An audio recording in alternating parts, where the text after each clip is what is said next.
تجرأ على الله، يطعن في القرآن في الصحابة. مالكم ما رضيتوش؟ الزبايل ديال الصحابة أكثر من الزبايل ديالنا.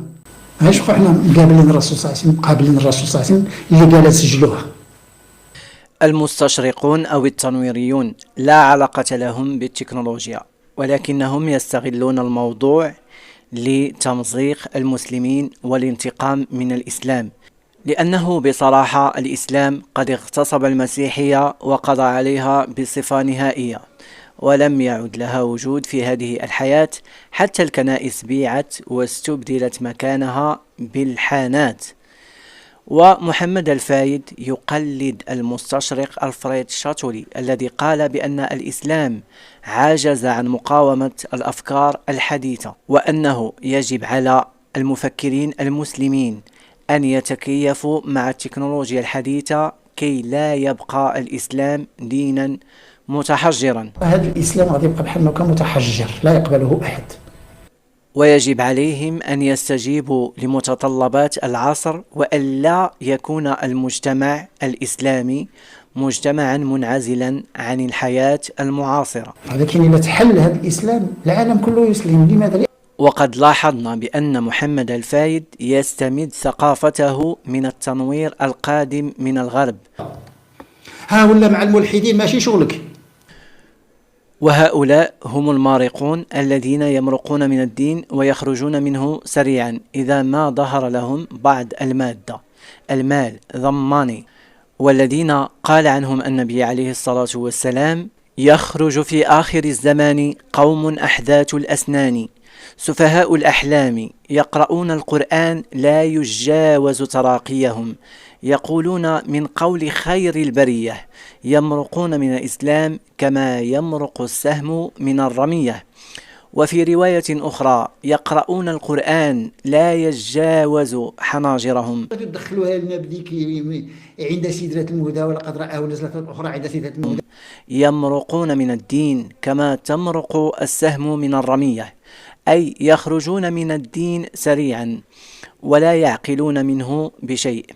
هؤلاء تحدث عنهم النبي عليه الصلاة والسلام: يقدمون الدنيا على الدين. ساقنا بهذه المصائب هذه وبالخرافات وبالجنة وبالنار وذاك الشيء بقينا وتركنا الدنيا.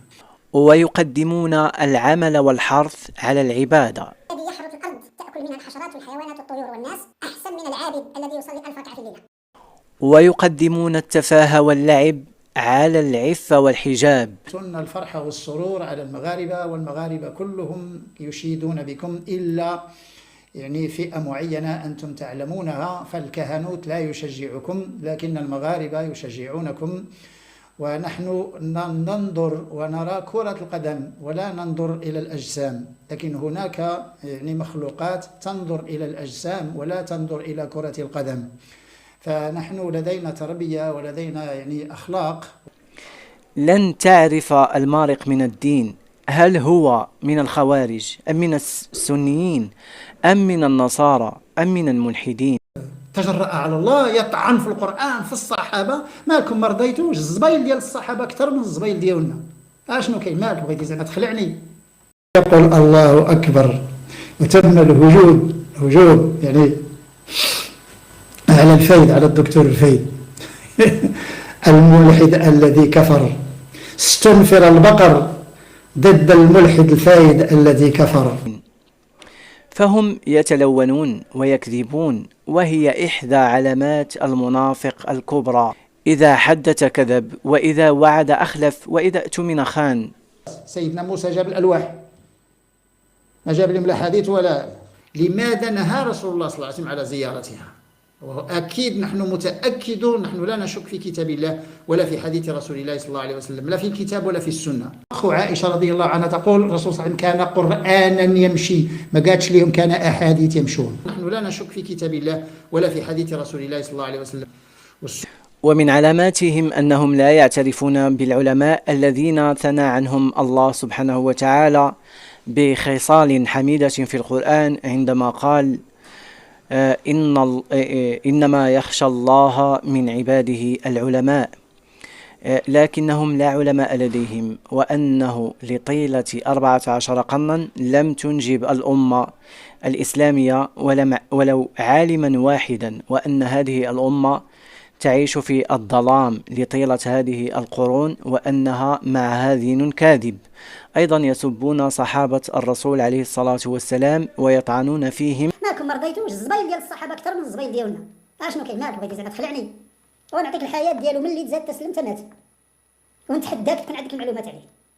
ديك المرة نبغي يعني الناس كيسمعوا بلال بن رباح مؤذن رسول الله صلى الله عليه وسلم، قلنا ما كاينلاش عاطفة، الناس يحبونا، ما كاينلاش المهم كما عمر تاريخنا كحل. والنبي عليه الصلاة والسلام يقول: من سب أصحابي فعليه لعنة الله ولعنة الملائكة ولعنة اللاعنين ولعنة الملائكة والناس أجمعين. خليه يستحي. واحد قال لي علاش كتبتي المبشر بالجنة رقم 4 مع المبشر بالجنة؟ يا ودير اللهم نعطي الأرقام ولا نعطي الأسامي، خليونا ساكتين، خليونا ساكتين يا عباد الله، خليونا ساكتين.